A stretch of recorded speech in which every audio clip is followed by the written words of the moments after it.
अस्सलामु अलैकुम वरहमतुल्लाहि वबरकातुह। बिस्मिल्लाहिर्रहमानिर्रहीम। अल्हम्दुलिल्लाहि रब्बिल आलमीन वस्सलातु वस्सलामु अला सय्यिदिल अंबिया व अशरफिल मुरसलीन व खातमन नबिय्यीन सय्यिदिना मुहम्मद व अला आलिहि व अस्हाबिहि अजमईन। अल्लाहुम्मा अग़फ़िर मौताना व मौतल मुस्लिमीन आमीन या रब्बल आलमीन। अल्हम्दुलिल्लाह, कुरानिक स्टोरीज़ में आज हमारा 11th डे है। अल्हम्दुलिल्लाह, आज हम जानेंगे 4th पारे की कहानी।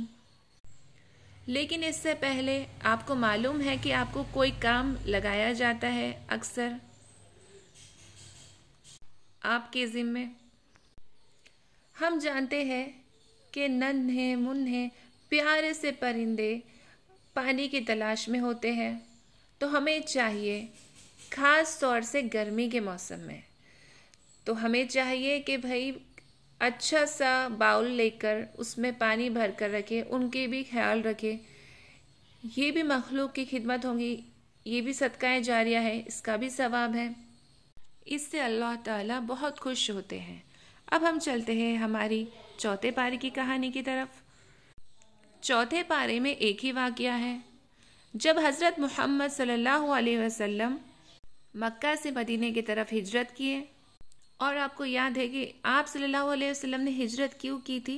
क्योंकि मक्का के लोगों ने उनको सुकून से जीने ना दिया, उनके लिए जीना वहाँ बहुत मुश्किल कर दिया और वो उन्हें बहुत सताने लगे। मदीना की तरफ हिजरत करके तकरीबन 2 साल बाद, यानी कि 2 हिजरी में, मुसलमानों को एक जंग करनी पड़ी जिसे कहते हैं गज़वाए बदर। गज़वाए बदर में 313 मुसलमान थे और काफिर थे 1000। मुसलमानों के पास बहुत ज़्यादा साजो सामान भी नहीं था, जबकि काफिर या मुशरिकीन के पास उस वक्त मुसलमानों की निस्बत बहुत ज़्यादा जंगी सामान भी था। मुसलमान इस जंग में बहुत शान से जीते और उन्होंने कुफ़ार को शिकस्त भी दे दी। इस गज़वा से ये वाज़ेह हो गया कि इस्लाम दीन हक है और कुफ़ार के दिलों में इस्लाम का रौब बैठ गया। जब वो इस जंग से हार गए और मक्कातुल मुकर्रमा की तरफ वापस आए, तो जाते ही उन्होंने अगले जंग की तैयारियां शुरू कर दी। वो लोग क्या करते थे, तिजारत जो करते थे ना, उसमें से जो नफ़ा उन्हें मिलता था उसका एक हिस्सा जंग के लिए जमा कर देते थे। और अल्लाह सुब्हानहू व तआला ने उसी जंग के बारे में बताया है हमें इस सिपारे की कहानी में कि इसमें मुसलमानों ने क्या किया। कुफ़ार ने एक जंग हारने के बाद अपने इर्द गिर्द के कबीलों को जमा करना शुरू कर दिया, और इस तरह जब उन्होंने अपनी पूरी तैयारी कर ली, तो फिर वो 3 शव्वाल 3 हिजरी को मक्का से रवाना हुए।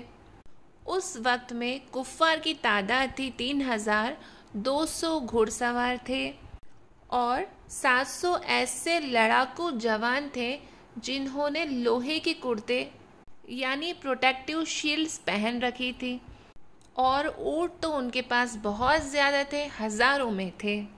इस बार उन्होंने अपनी स्ट्रैटेजी में एक नई चीज़ ऐड की थी। वो ये थी कि उन्होंने इसमें औरतों को भी शामिल कर लिया। वो औरतें क्या करती थी?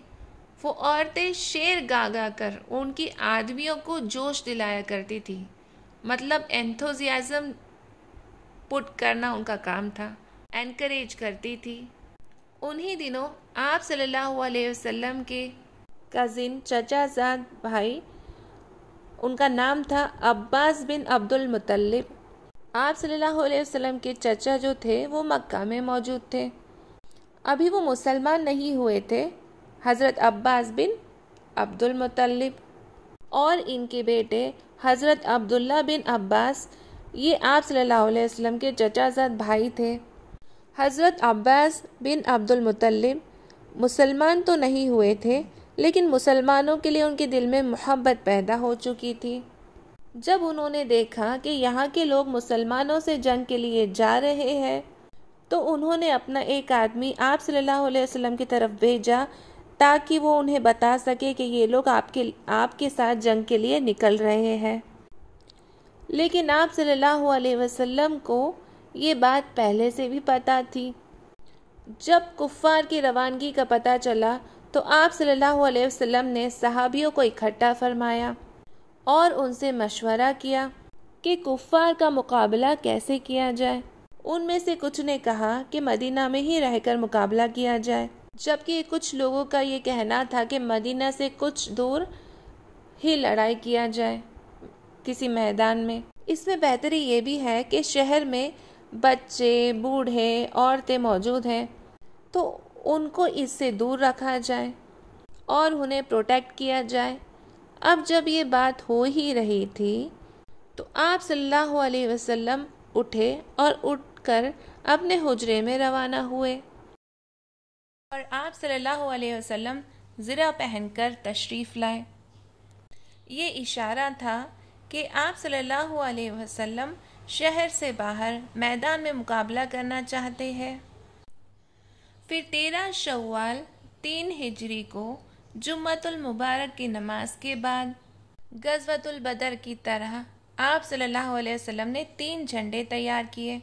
मुहाजिरीन का फ्लैग दिया। आप सल्लल्लाहु अलैहि वसल्लम ने हज़रत मुसैब बिन उमर मुहाजिर रज़ी अल्लाह अन्हु को, अंसारों का जो फ्लैग था वो हज़रत उसैद बिन हुज़ैर रज़ी अल्लाह अन्हु को दिया, जो कि औस का कबीला था।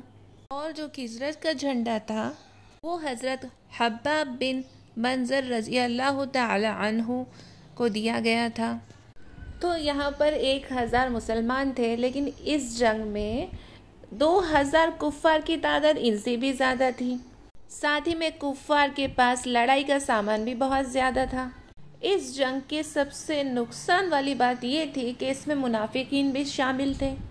ये वो लोग हैं जो ऊपर से मुसलमान की भलाई के लिए कहते थे, लेकिन अंदर से मुसलमान का बुरा चाहते थे। इनको मुनाफिक कहते हैं। ये लोग मुसलमानों के खैर ख्वाह नहीं थे। जाहिर तो ये करते थे कि ये लोग बहुत नेक हैं, परहेज़गार हैं, आप सल्लल्लाहु अलैहि वसल्लम की बातों को मानने वाले हैं, लेकिन वो मुसलमानों को नुकसान पहुंचाने का कोई मौका हाथ से नहीं जाने देते थे। इन्हीं में इनका जो सरदार था वो था अब्दुल्ला बिन उबई। हिजरत से पहले लोग अब्दुल्ला बिन उबई की बहुत इज्जत किया करते थे, उनकी बातों को माना करते थे। लेकिन हिजरत के बाद लोग आप सल्लल्लाहु अलैहि वसल्लम की बातों को ज़्यादा मानने लगे। इसी वजह से अब्दुल्ला बिन उबई को आप सल्लल्लाहु अलैहि वसल्लम से हसद होने लगी। वो ये सोचने लगा कि लोग पहले तो उसकी इज्जत किया करते थे, अब नहीं करते। और यही हसद की वो आग है जो उसके दिल में थी, जिसकी वजह से वो मुसलमानों के दिल में बहुत खिलाफ था। ग़ज़वा उहद में जब मुसलमान लश्कर काफिरों से लड़ने के लिए गया तो अब्दुल्ला बिन उबई अपने 300 साथियों को लेकर अलग हो गया और उसने बहाना ये बनाया, चूँकि मैं जंग मदीना में शहर में करना चाहता था और आप लोगों ने मेरी बात मानी नहीं, तो इसीलिए हम इस जंग में शिरकत नहीं करेंगे। इस तरह अब मुसलमानों की तादाद रह गई 700। अब ये डर था कि मुसलमानों की ताकत टूट जाएंगी, और सबसे बड़ा डर तो ये था कि मुसलमानों के दिल टूट जाएंगे। मगर अल्लाह सुब्हानहू व तआला के फजल से ऐसा कुछ ना हुआ, क्योंकि मुसलमान अल्लाह सुब्हानहू व तआला पे यकीन रखते थे और वो ये बात अच्छे से जानते थे कि इस बात से कोई फ़र्क नहीं पड़ता कि एक मुसलमान के मुकाबले में चाहे 10 काफिर हो या 50। उनके ईमान बहुत मजबूत थे। माशाअल्लाह, सुबहानल्लाह। रसूलुल्लाह सल्लल्लाहु अलैहि वआलिहि वसल्लम रात के वक्त जुमा के दिन काफिले को लेकर रवाना हुए 700 मुजाहिदीन के साथ। उनके पास जो साजो सामान था वो जंग बदर की तरह बहुत मामूली था। इनके पास घोड़ों की तादाद सिर्फ 2 थी, जबकि कुफ्फार के घोड़े 200 थे। लेकिन मुसलमानों के दिल ईमान से मजबूत थे। उनको अल्लाह ही पर तवक्कल था कि अल्लाह सुब्हानहू व तआला उनकी मदद ज़रूर करेंगे। और यूँ ओहद का पहाड़ मदीना से कुछ 3 या 3.5 मील दूर शुमाल की तरफ मौजूद है। इस गज़वा को इसी पहाड़ की निस्बत से गज़वा ओहद कहा जाता है। इसका नाम ओहद इसलिए है कि ये अपने आसपास के पहाड़ों से एकदम अलग नज़र आता है। रसूलुल्लाह सल्लल्लाहु अलैहि वसल्लम ने अपने लश्कर को वहाँ इस तरह से ठहराया कि पहाड़ के आगे आप सल्लल्लाहु अलैहि वसल्लम ने मुजाहिदीन को रखा, यानी पहाड़ उनके पीछे था। यूँ कहा जाए कि पहाड़ उनके पीछे और मदीना मुजाहिदीन के आगे था।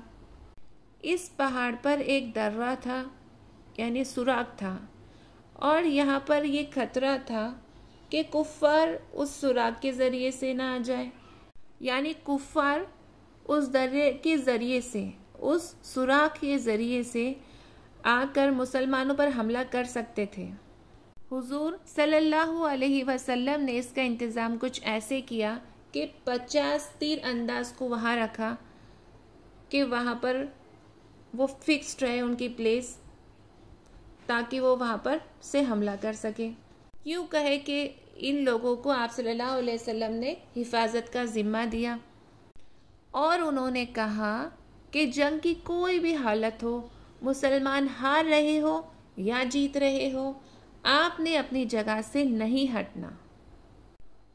और उनका सरदार जो थे हज़रत अब्दुल्ला बिन ज़ुबैर, जिनको आप सल्लल्लाहु अलैहि वसल्लम ने मुकर्रर फरमाया, 700 के मुकाबले में 3000 कुफ़ार, लेकिन उन मुसलमानों की ईमान की ताकत कुछ ऐसी थी कि वो लोग हिम्मत, जुर्रत, बहादुरी से लड़े कि मुसलमानों ने कुफ़ारों को दबा दिया। वो कुफ़ार पर हावी हो गए। यूँ कहे कि तकरीबन लड़ाई का खात्मा ही हो रहा था। जो भी मुसलमानों से लड़ने आता वो गाजर मूली की तरह काट दिया जाता। यहाँ तक कि कुफ़ार जंग का मैदान छोड़कर भागने लगे। जब कुफ़ार जंग का मैदान छोड़कर भागने लगे तो दर्रे पर मौजूद सिपाहियों ने ये देखा और सोचा कि अब तो तकरीबन जंग हम जीत चुके हैं, और जल्दी से वो पहाड़ से उतरकर मैदान की तरफ भागने लगे। हज़रत अब्दुल्ला बिन ज़ुबैर रज़ी अल्लाहु अन्हु ने उनको बहुत रोका, कहा कि आप ना जाए, लेकिन वो लोग कहने लगे अब तो जंग ख़त्म हो गई है, अब तो कुफ़ार भाग चुके हैं, मुसलमान जीत चुके हैं। इस तरह से वो लोगों ने एक्सक्यूज़ेस देना शुरू कर दिए, रीज़न्स देना शुरू कर दिए, और अब्दुल्ला बिन ज़ुबैर रज़ी अल्लाहु अन्हु की बात को नहीं माना। सिर्फ चंद एक लोगों को छोड़कर बाकियों ने नहीं माना। अब हुआ कुछ यूँ कि जब कुफ़ार वहाँ से भाग रहे थे तो हज़रत खालिद बिन वलीद रज़ी अल्लाहु अन्हु, जो कि बाद में ईमान लाए, ग़ज़वा ओहद में वो ईमान नहीं लाए थे और मुसलमानों के खिलाफ लड़ रहे थे, और उनकी जंगी हिकमत अमली आप सबको तो मालूम है कि किस तरह से उनकी हिकमत थी, किस तरह से वो अक्लमंद थे। जब उन्होंने ये देखा कि दर्रे पर मौजूद सिपाही वो जगह छोड़ चुके हैं, उस वक्त वो अपने एक दस्ते के साथ थे और मुसलमानों को ज़्यादा से ज़्यादा नुकसान पहुंचाना चाहते थे। वो चक्कर काट कर उसी दर्रे की तरफ आ गए। चूँकि उस दर्रे पर के ज़्यादातर सिपाही तो उतर चुके थे, तो उन्होंने वहाँ से एंटर होकर मुसलमानों पर हमला किया और हज़रत अब्दुल्ला बिन ज़ुबैर रज़ी अल्लाहु अन्हु उनसे लड़ते लड़ते शहीद हो गए। जब मुसलमानों ने अचानक ये हमला देखा तो वो बहुत घबरा गए और भागने लगे। यूँ कहें कि भाई लड़ाई का रंग बदल गया। इस लड़ाई में हज़रत मोहम्मद सल्लल्लाहु अलैहि वसल्लम भी ज़ख्मी हुए। एक काफिर ने आपकी लोहे की टोपी पर पत्थर मारा कि आप सल्लल्लाहु अलैहि वसल्लम का हेड का जो कवच था वो उनके चेहरे में थोड़ा गड़ गया। एक और काफिर ने पत्थर मारा तो तो आप सल्लल्लाहु अलैहि वसल्लम के 1 या 2 दंदान मुबारक शहीद हो गए। लेकिन अल्लाह ने कुछ वहाँ ऐसा किया कि कुफ़ार को महसूस होने लगा कि कहीं से मुसलमानों की हिफाजत के लिए कोई दस्ता आ गया है, मुसलमानों की मदद करने के लिए एक और फौज आ गई है। इसलिए वो लोग थोड़ा बेकाबू हो गए और मुसलमान काबू पा गए। इस तरह से इस जंग में मुसलमानों को पूरी तरह से शिकस्त तो ना हुई, लेकिन मुसलमानों का बहुत ज़्यादा नुकसान हो गया। अबू सुफियान ने कहा, हम इस मौसम में दोबारा जंग करेंगे, और वो मैदान छोड़कर चला गया। नबी करीम सल्लल्लाहु अलैहि वसल्लम ने चंद एक आदमियों को उसके पीछे भेजा, ये जानने के लिए कि कहीं वो दोबारा मदीने पर जंग तो नहीं करने वाला या फिर मदीना के रुख तो नहीं गया। जब इत्मीनान हो गया तो नबी करीम सल्लल्लाहु अलैहि वसल्लम मैदान जंग से वापस आ गए।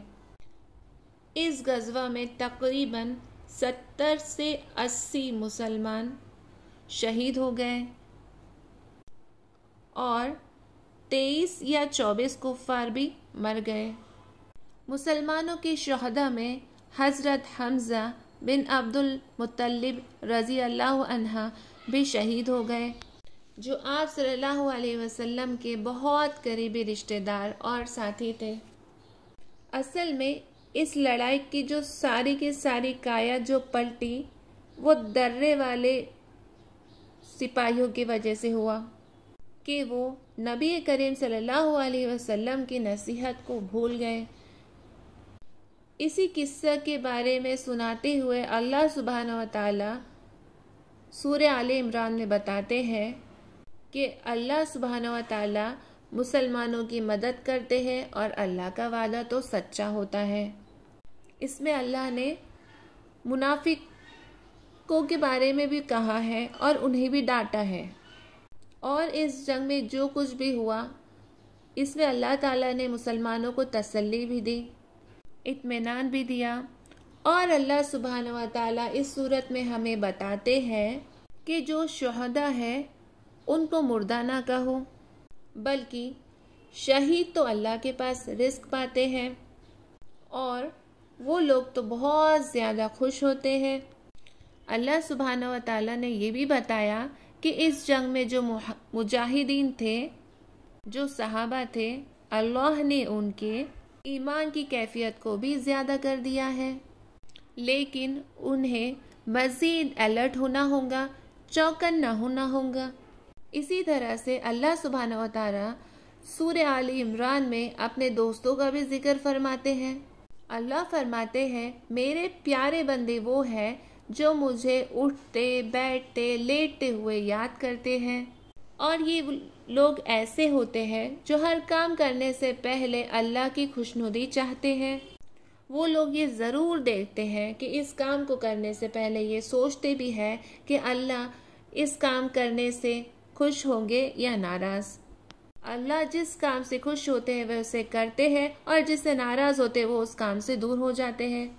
और वो अल्लाह सुब्हानहू व तआला से माफ़ी भी मांगते हैं, और अल्लाह सुब्हानहू व तआला उन्हें जन्नतुल फिरदौस भी अता करेंगे इंशाअल्लाह। अल्लाह हमें भी वो सआदत दे। तो ये थी चौथे पारे की कहानी। इंशाअल्लाह नेक्स्ट हम 5वें पारे पर जाएंगे, लेकिन मैं उम्मीद करती हूँ कि इसमें जगह जगह पर आप लोगों के सीखने के लिए बहुत कुछ है। चंद एक मॉरल लेसन्स जो मैं आपके साथ शेयर करना चाहती हूँ वो ये है। सबसे पहली बात यह है कि जब अल्लाह सुब्हानहू व तआला पे हम तवक्कल करते हैं तो अल्लाह हमारे दिलों को टूटने नहीं देते, बल्कि हमारे दिलों को मजबूती अता फरमाते हैं, क्योंकि हमें सच्चाई का यकीन होता है, अल्लाह की ज़ात पर पूरा पूरा भरोसा होता है। इससे हमें ये भी पता चलता है कि अल्लाह सुब्हानहू व तआला असबाब के मोहताज नहीं है, बल्कि अल्लाह सुब्हानहू व तआला अपने वादे को हमेशा सच्चा फरमाते हैं, पूरा करते हैं। इससे ये भी पता चलता है कि इस्लाम में अल्लाह सुब्हानहू व तआला ने हिकमत को बहुत अहमियत दी है। मुसलमान अंधाधुंध काम नहीं करते हैं, और हिकमत मोमिन की मेरास होती है।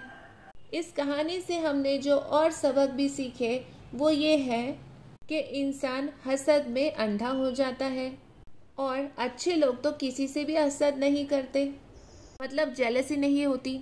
इस कहानी से हमने ये भी सीखा कि अगर सरदार का जो हुक्म है उसे हमने मानना ही चाहिए, मतलब लीडर की बात सुननी चाहिए, चाहे हकीकत हमें उसकी उलट ही क्यों ना नजर आ रही हो। हम कभी भी अपने लीडर को डिसऑबे नहीं करेंगे क्योंकि इससे नुकसान होता है। हमने कभी भी बड़ों की नसीहत को भूलना नहीं चाहिए, बल्कि कोशिश करनी चाहिए कि उसको हम हर सूरत में याद रख सके। तो ये थी इस कहानी की चंद एक हिकमतें जो हमने निकाली।